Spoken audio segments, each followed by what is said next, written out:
तर गणपती विसर्जन मिरवणुकीमध्ये विविध ढोल ताशा पथकं सहभागी झाले।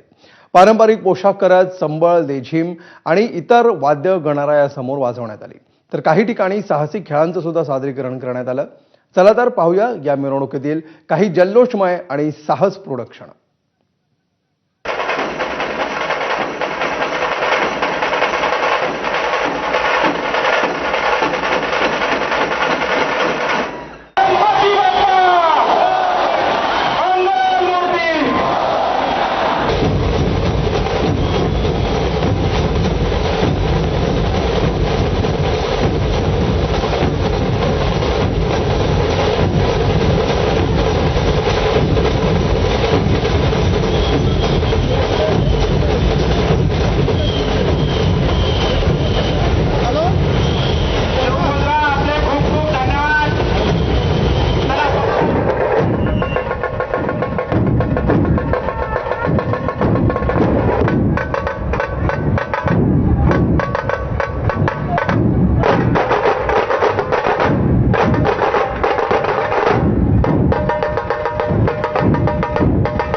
तर कोकणात सुद्धा या उत्सवाचं वेगळंच रंगतदार चित्र पाहायला मिळालं।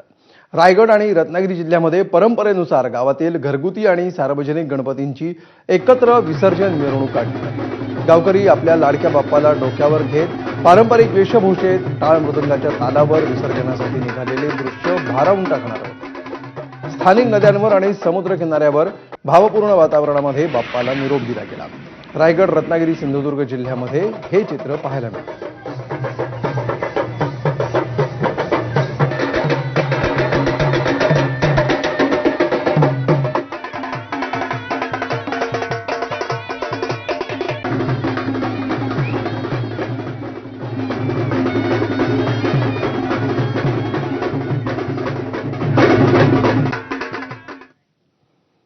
आणि यानंतर एक छोटासा ब्रेक घेऊया। पाहत रहा एबीपी माझा।